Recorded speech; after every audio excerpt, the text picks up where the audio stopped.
So as we continue this deep dive through the CentreCourt MBA Festival, looking at the top US and European business schools, I think it's fascinating to look at the relationship that a business school has with the wider university. And of course, a great example is the Judge Business School that's part of the University of Cambridge. I'm delighted to welcome Nana Zhou, who graduated from Judge in the class of 2019. Nana, thank you very much for being with us. Very happy to be here. Now, of course, a school like Judge attracts a very international audience, and as a Canadian member of that class of 2019, you've done your studies in accounting and econ, I think, at the University of Toronto, enjoyed 4 years with PwC and then strategy and. Where did the idea of business school, and perhaps even a reflection on whether you wanted 1 or 2 years for your MBA, where did that fit in terms of next steps of your personal and professional development? I think the thought of going to do an MBA had been in the back of my mind since a very long time ago. I think it must have been in my second year of my undergrad when I had spoken to a University of Toronto alumni who inspired me greatly. She suggested that at some point she hit a ceiling and she was confused about what she wanted to do. She had the traditional post-bachelor's with an accounting focus and then getting her chartered accountancy and then doing that for a few years. And then I guess she didn't like the options of going into industry and then decided at that point she wanted to do an MBA. And her one piece of advice to a room full of first and second year undergrads was do an MBA. And I was very shocked, actually. I was like, oh, I'm going to be done with school forever. But if this is something that she's kind of pivoted back to, it's probably a good thing to keep on the radar as I go through. So over the years, I kept that option open and just when it was convenient to stop by MBA fairs or to speak to people who had just accepted or had just finished MBA who were coming back into Toronto, I took most of those opportunities to just get a sense of why people did it. So when I reached the point where I qualified for my chartered accountancy, that was the main point in time when I thought, okay, if I want to do this, I need to do this within the next 2 to 3 years. So let's consolidate all of those chit chats and networking sessions and your learnings and think about what you want. And looking back at what people had suggested to me, there was 3 primary themes that stood out. The first is obviously the traditional, I want to change careers, I want to change geography, I want to change functions, I want to get promoted, the very traditional, I want to improve or change my career, MBA plotline. The second was a lot of people did the MBA and walked away with a beautiful life experience that they said is worth much more than the degree itself. And most people seemed very surprised about it. So I thought I might want to be a little bit more deliberate with that. So getting that life experience and defining personal development outside of my immediate career. And then finally, I think a lot of people also said the affiliation they developed with the school from their MBA is surprisingly thick, despite it being much shorter than their undergrad degrees, and that the brand of whichever school you went to carries you quite far in life. And it's not something that a class of 10,000 people at the major schools would carry, but it could be relevant to go to a smaller school, carry that brand, and be able to access the network of the broader university and not just the business degree. So with that in mind, when I started looking, I looked at, okay, well, let's go backwards on that list. Which brands are the ones I'm interested in? And I had a great time at the University of Toronto, so I thought I have to start there and look above that in the rankings, because otherwise I should just go back to U of T.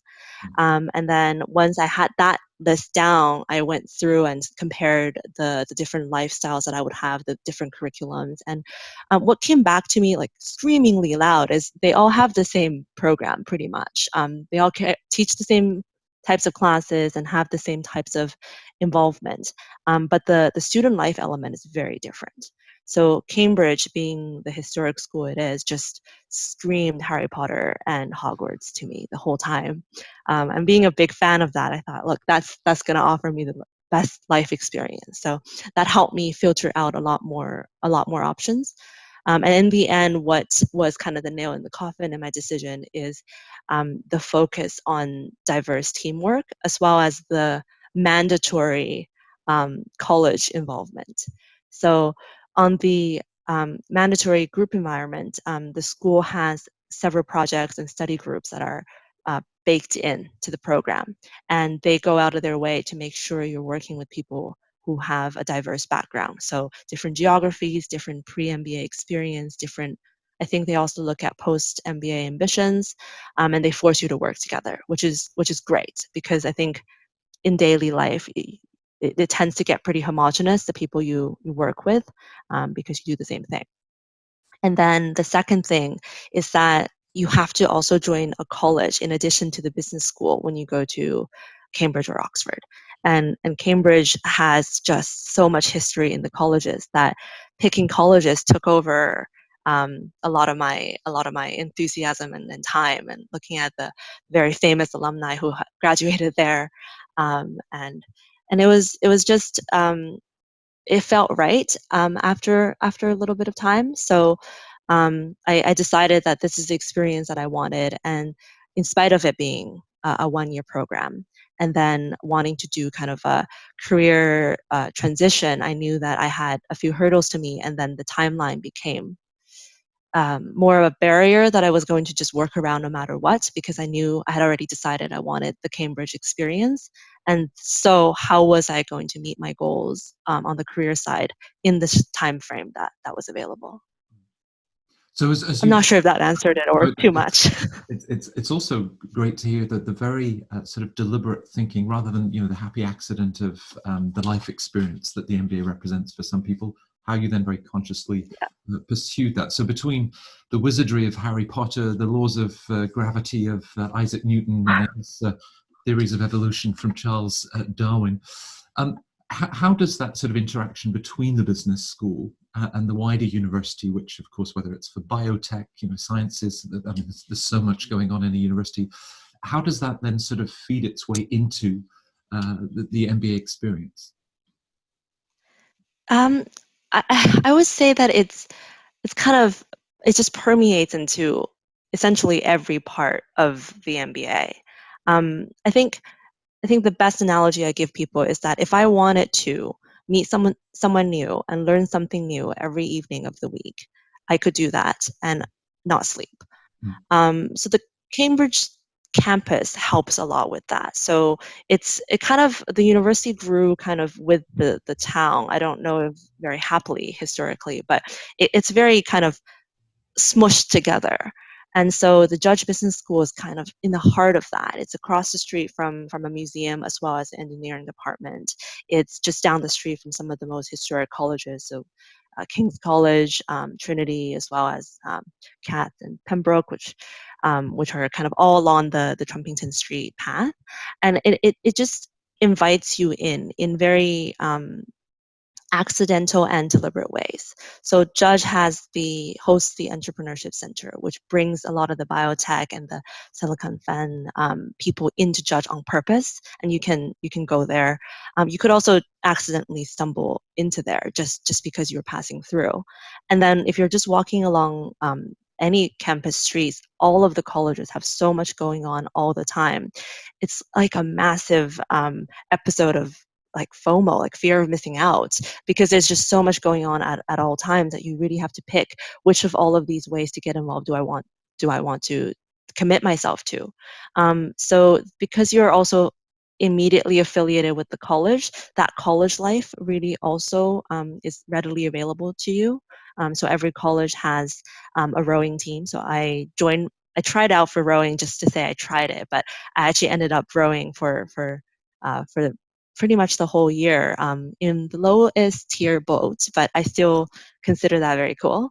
And also the colleges will each have their own focus area. So you can also get involved with those societies, as well as the alumni and the more science-based talks.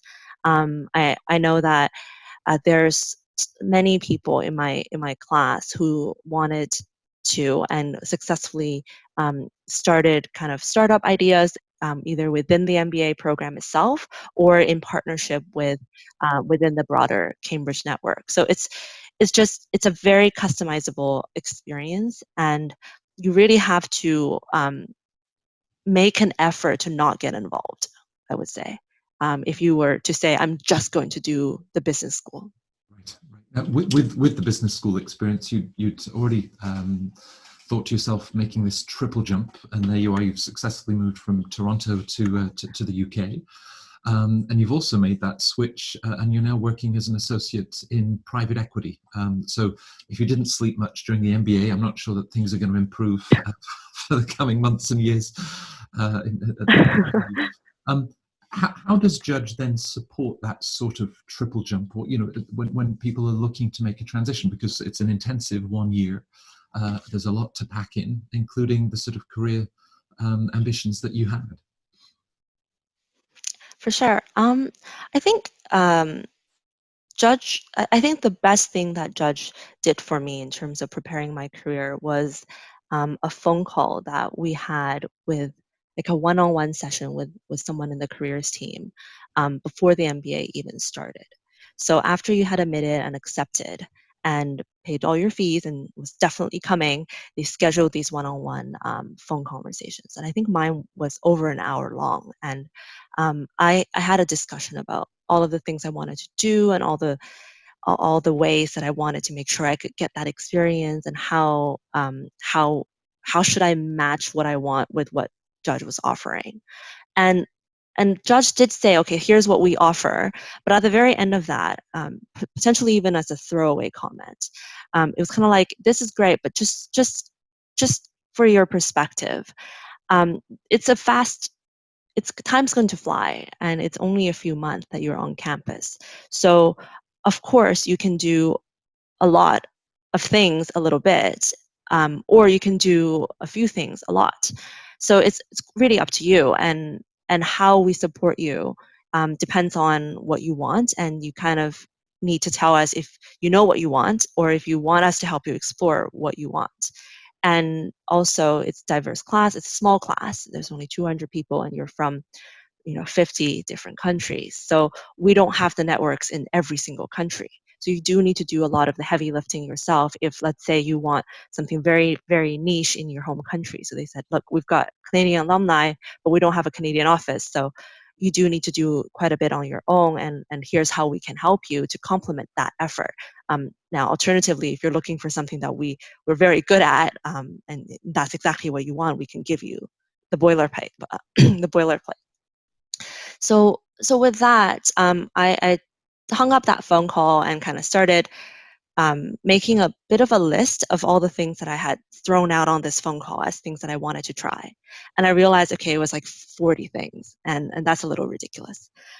So I then took a pen to it and started striking out the ones that didn't really necessarily matter. I didn't really need to do it during the MBA. I could do it anytime, or things that were more of a very nice to have, but probably not kind of idea. And once I did that exercise, it was helpful, because by the time I really did join the class in September on campus, I had shortened my list down to about 3 areas that I was very interested in, and private equity was definitely one of these areas. So then while I was on campus, I made sure I was very deliberate in focusing my energy in these 3 fields, and then outside of that, I would go to things that were interesting, and that also helped a lot with the missing out anxiety. I think there's just so much events. If you wanted to go to everything, you don't eat and you don't sleep. So for me to say, okay, these are the 3 areas I'm focusing on. I'm going to all the events that are in this space, so I'm on track.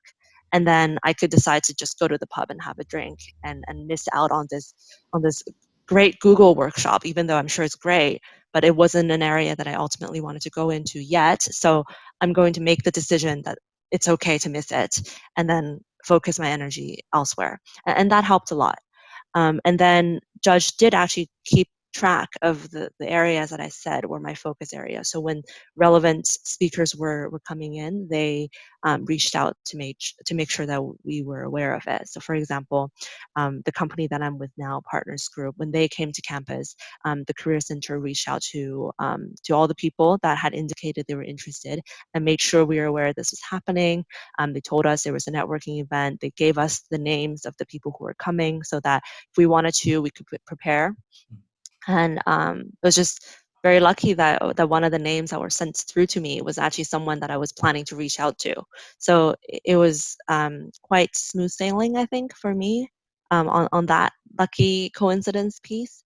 And then there's, of course, the interview support, as well as kind of um, some just mental health check-ins. I think I definitely had like, okay, look, this is the industry. They're polar opposites. What should I do? Here's the countries that I'm looking at choosing between. Should I do this?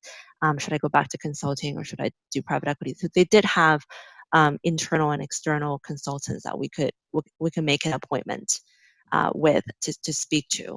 And personally, I liked that they weren't very spoon feeding in their approach. They weren't saying you have to go to these sessions, you have to um, see however many consultants before the end of this month. They were much more like, here's what's available, here's what we think might be a good idea, and we're going to just keep rolling things out. And if it works with you, great. If it doesn't work with you, it's on you to talk to us. And I think some people like that, some people don't. It's a little self-selecting. But for me, it worked out really well. I didn't have to waste energy on things that didn't fit with me, and I could really focus my time. You talk about, obviously, with the intensity both in the classroom, all of those different recruiter events, and enjoying the local pubs. This fear of, I'm really glad that we didn't miss out and the chance to your experience in Judge for the last year. So we have panels at CentreCourt where both from the careers and the admissions side from Judge will be sharing all of those pieces of advice on how to secure a place at one of Europe's top schools, but also the sort of career opportunities that you are able to explore. So Nana, thank you very much for making the time to be able to join us, and we look forward to following the next steps of your career. Thank you very much. Thank you, Matt.